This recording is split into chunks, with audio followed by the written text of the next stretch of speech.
All right, let's get started. How many of you babysit currently or are available for babysitting? The majority of you, right? Do any of you have younger siblings that are like 4 or younger? 4 years old or younger? All right. Maybe cousins that are younger? Anybody's mamas or older sisters expecting a baby right now? Who's oh, Tabby. You surprised me for a minute. Okay. All right. So do any of you work at a daycare? Or have? I knew you did. Anybody planning to work in daycare with little tinies? Or be a nurse in a NICU or at the hospital? Careers with children? All right. So this is really important information that you guys need to know as young adults, and as you're getting older, you're getting more and more responsibility. This is information you're going to take with you for the rest of your life, okay? There's 2 things I want you to remember, and we'll talk about that at the end of the day. I want you to remember 2 pieces of information from this. All right. So if I say to you traumatic brain injury, what do you think? Go ahead, Gentry. There you go. That could be good. What about if I say AHT, abusive head trauma? Gentry. Child abuse. Child abuse, that's a good one. What about pediatric abusive head trauma? Football. You could get head trauma from football. What if I say shaken baby syndrome? Zeke. You take a child and shake it real hard. That's right. So the medical community has kind of gotten away from saying shaken baby syndrome, and they said all those other names. I call foul on that. It is what it is. You knew exactly when I said shaken baby syndrome what it was. I'm not going to sugarcoat this. This is one of the most serious offenses that happens to children under 4 years old and takes their lives. All right? So we're going to talk about that today. So, what is shaken baby syndrome? Zeke, you explained it very well. You take a child and you shake it, right? Okay, this happens when an adult or an older child or a babysitter or daycare worker shakes a baby. What happens is the brain is inside this hard little ball, right? It's like, how hard do you think, we say you've got a hard head. You really do have a hard head, right? Your skull is very, very hard. It's meant to protect the brain. So it's super duper hard, but the brain is not hard like that. It's soft, right? It's made out of gray matter, right? It's an organ. And so if you shake a child, that soft brain tissue hits that. It's like hitting a brick wall, right? With the brain. If you go like this, you shake the baby, it hits the front and then the back. You're damaging both parts of the brain. What happens when that happens inside the skull is the blood vessels can tear and causing blood to start pooling on top of the brain.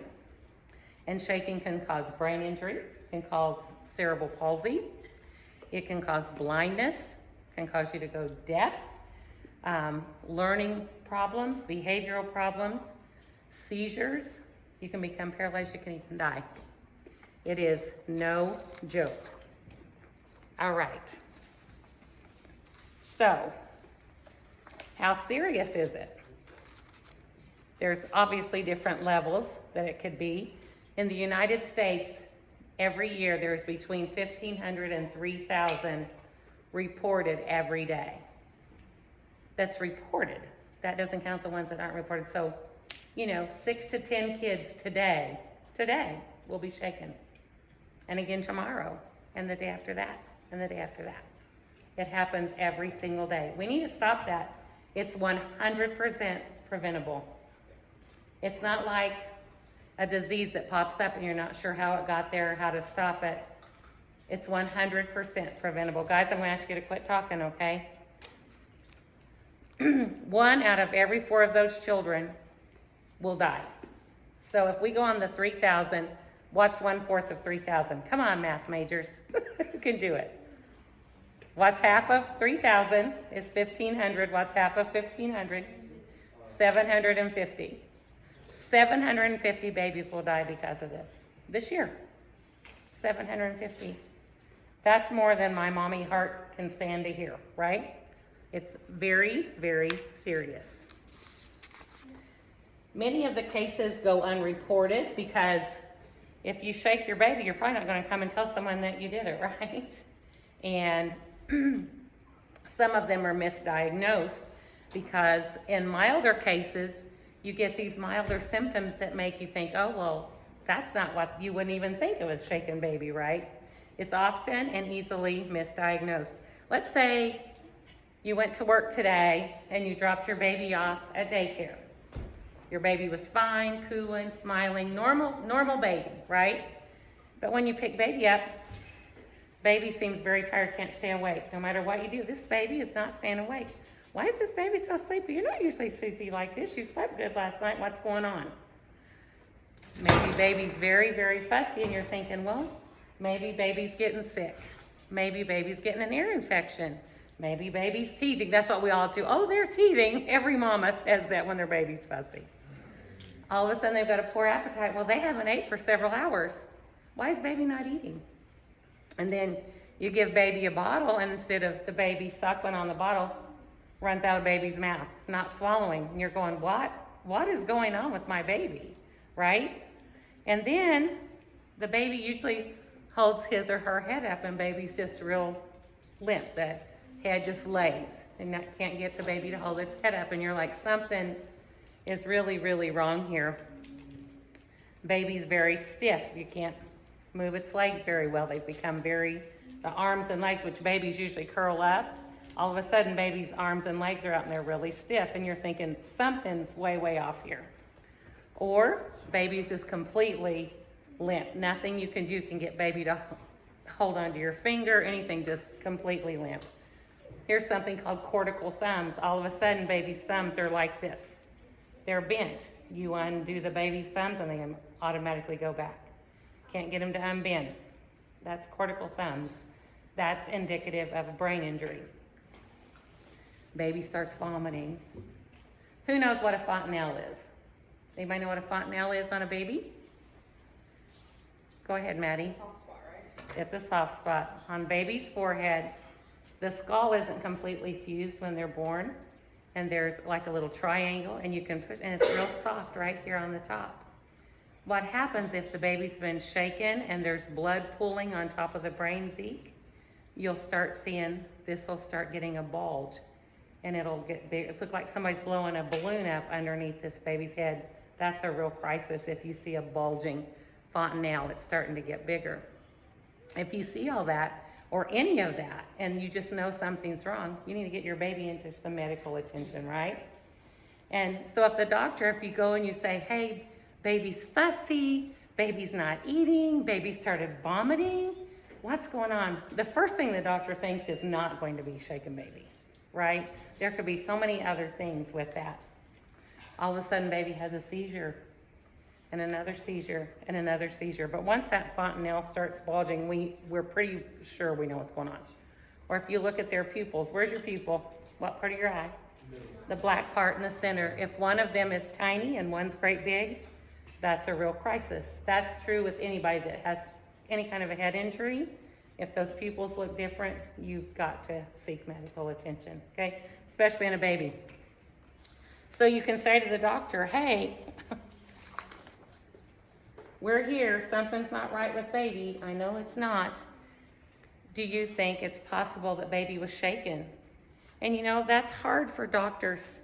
Nobody wants to believe it, right? We don't want to believe that somebody shook the baby. There's one test that's very indicative of shaken baby. It's retinal hemorrhages. So your eyes, they shake them so hard that the brain gets a bleed, but they can also, the vessels behind your eyes will rupture and burst, and it's called retinal hemorrhages. Here is a child that I've scratched their name out, but this was their eyes. This was proof that what happened to that baby was shaken so hard that there should be none of those blobs. It should be little straight skinny lines. All of these are retinal hemorrhages, and this caused blindness in this child because they were shaken so hard. I gotta take a moment, sorry. That baby was really shaken, and so they knew then that's what would happen. So if you have a suspicion and the doctor's not listening to you and you see all these things, say, I want a scan of my baby's eyes. I want you to scan my baby's eyes. I have to know if this is what happened. So what else why do you think these things are misdiagnosed? We talked about because some of the things are just common symptoms with other illnesses. What else? How do you think they can miss shaken baby? Go ahead. That's right. It's hard. You don't want to accuse someone, hey, I think you shook your baby, right? That's a pretty big accusation to throw out there. Also, if I bring in one of my kids and they have a black eye and they have a handprint on their side and a belt mark across their booty, you're going to know, hey, that kid has been abused, right? But if you come in with these symptoms, there's no marks. There's no mark that shows what you've done to the child, right? There's no mark. Do you want to say something, Grant, or are you just stretching? Okay. All right. So, what do you think causes it? What do you think causes shaken baby? Go ahead, Gentry. Parents get mad and they start shaking their babies. Okay. What do you think's going on, Aaliyah, that makes them so mad? Maybe if they get confused about something and they're just not thinking about it, and it's just like, if the baby makes a noise or anything, it's just agitated. True, they get agitated. Go ahead, Zeke. Stress. I just called you Zeke. Sorry, Zach. Stress, you're right. Go ahead, Zeke. The baby won't stop crying, so like, shut up, baby, like, grab yourself. That's the key. So usually what happens, nobody wakes up on Tuesday morning and says, oh, look at that sweet baby. The minute that baby starts crying, I'm going to shake the life out of it. It's not premeditated, right? It's something that in a perfect storm, somebody loses their temper and they shake the baby, right? And the baby is just communicating, right? So if your baby's crying, what are we going to do? First of all, we're going to make sure all the basic needs are met. What are basic needs that babies need? Go ahead, Anaya. Food, right. Gentry? Nap time. Now, maybe they're tired. Go ahead, Leah. Check their temperature. Zeke? Parents. John? Changing their diaper. That's right. Maybe they're uncomfortable. So, are they hungry? Is that baby hungry? That's why he's screaming. He needs some food, right? It's the only way babies have to talk and communicate is with their voice. And it's loud and it's not forming words yet, but certainly they give signals. Maybe they're too hot or too cold. Think about, am I comfortable right now? Am I hot? Am I cold? Feel baby's skin. Oh gosh, her little hands and toes are freezing. Let me wrap you up, baby. You know, or ooh, they look hot. They're kind of flushed. It's hot in the house. Turn a fan on. Check your thermostat, whatever. Has baby been sick or getting sick? Check and see if they have a fever. And do they need their diaper changed? Absolutely. That's miserable sometimes.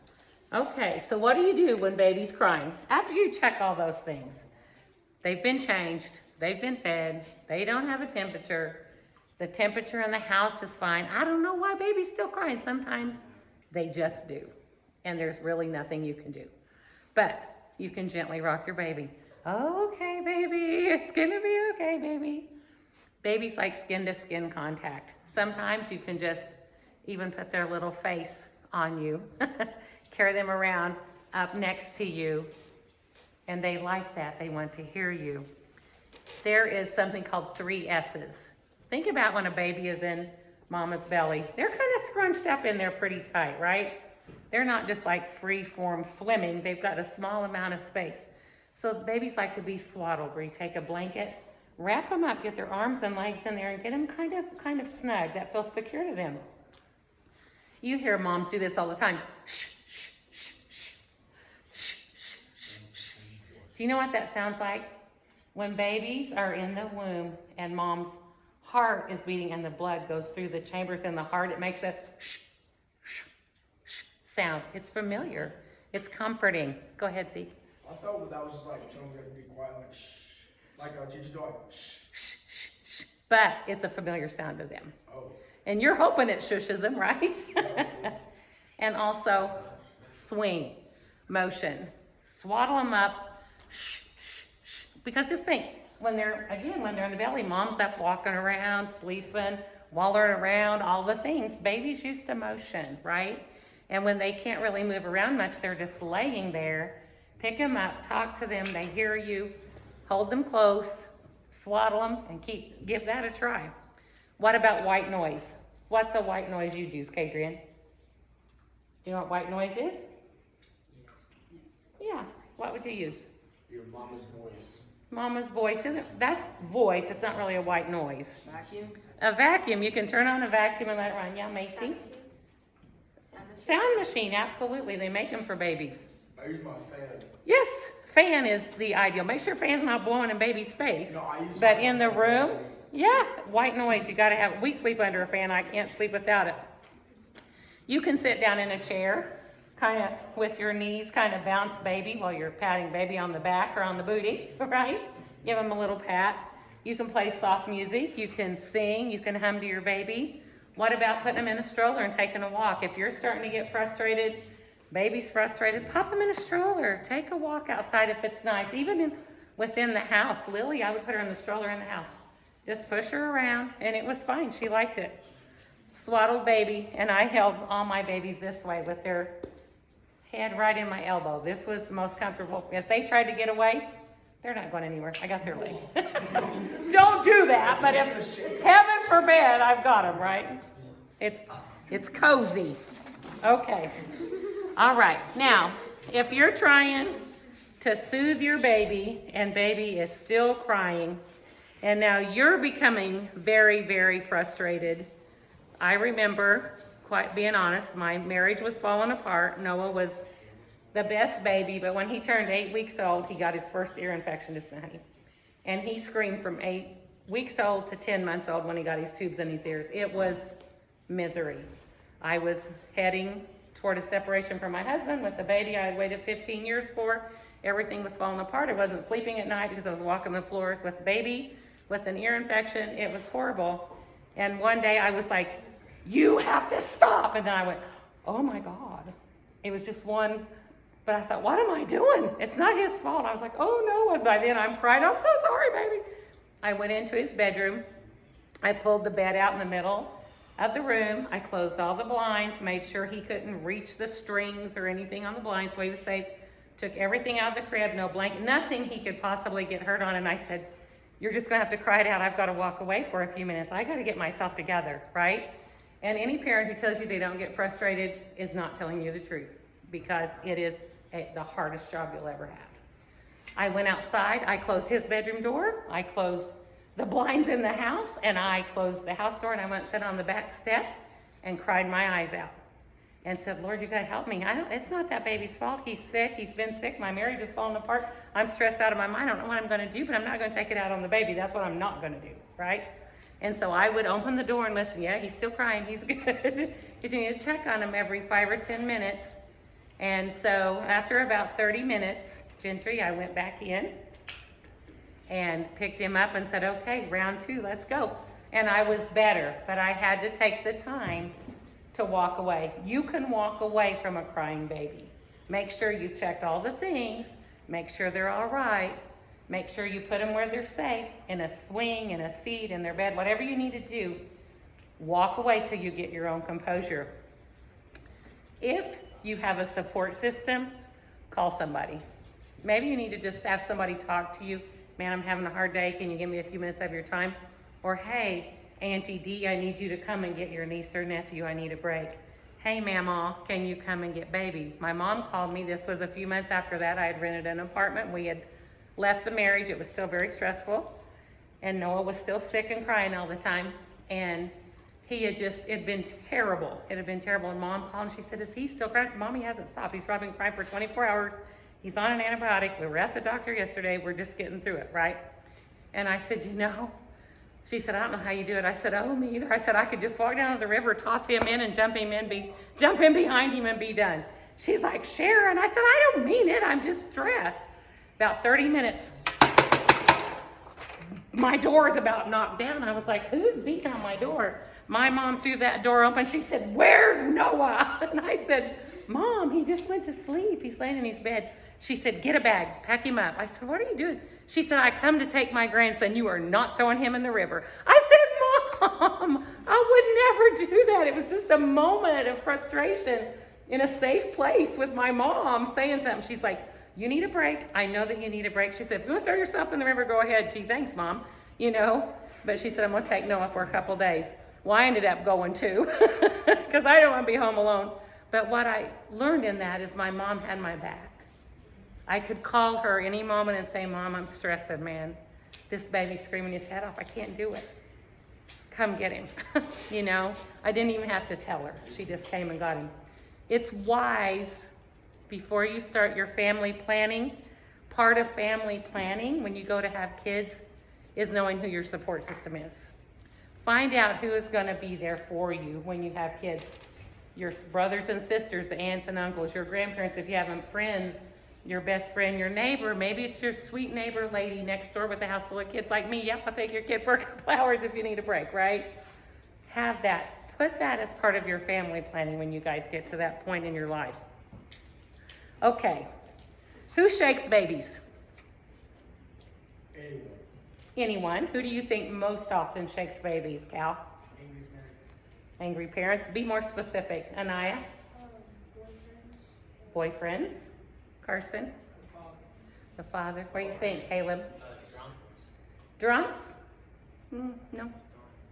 But you could be intoxicated and be under a substance and that. Go ahead, Zeke. Siblings. No. Okay, so statistically, there is several studies. There was a study by the Justice Project found that 3 out of 3,000 national cases, men made up 72.5%. 72.5% of the perpetrator, the person that did the shaking, was a male. Of those, 60% of those men were mom's boyfriend. Why do you think that is? Got any ideas? Go ahead.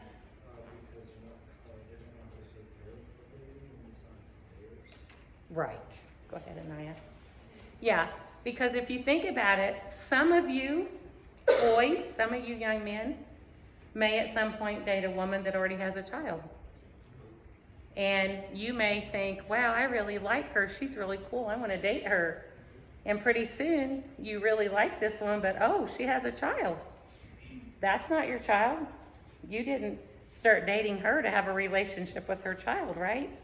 And maybe she has to work or go somewhere and you're left with a child that you really don't have a bond to, a parental bond, right? Now, listen, there are amazing bonus dads in the world. There are.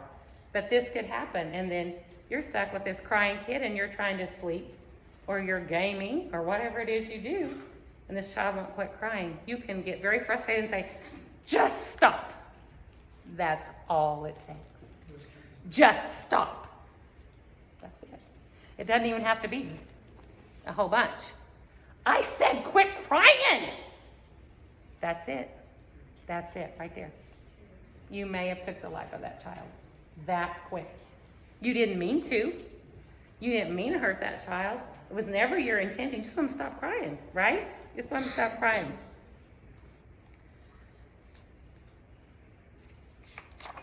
Shaken baby syndrome is 100% preventable. 100%. There is a case right now. I want to read this to you because it's important. Hang on. There is a man who is set to die by state execution in Texas on October 16th, a couple weeks. In 2002, he caused the death of his daughter by shaking her. He's on death row and he's going to be put to death unless, legal things get involved. On October 16th, 2025, he will be put to death for shaking his daughter. It is serious and it is real and it happens every day in this country. Every single day. Children are harmed by people who are entrusted to keep them safe. It's least common for it to be the mother, though it does happen. If you can get anything out of what I've said to you today are these two things. We never, ever, ever, ever, ever shake a child. Ever. It doesn't matter how frustrated you are. It doesn't matter how many disasters are going on in your life. We don't shake a baby. In our house, we say, We don't shake the baby, we don't shake the baby, we don't shake the baby. And all of my kids have said that multiple times because we kind of say it laughingly, but we don't shake the baby. Before you leave your child with anyone, the majority of you will have children in your life, right? If not all of you. Before you leave your child with a babysitter, whether it's grandma and grandpa, whether it's aunt and uncle, whether it's your best friend, whether it's our daycare here, have you ever heard about shaken baby syndrome? I remember when I was in high school, a woman come and talk to us about shaken baby. And I promised her I would never, ever, ever leave a child of mine in the care of anyone else without talking to them about the risk of shaken babies. Have you ever heard of that?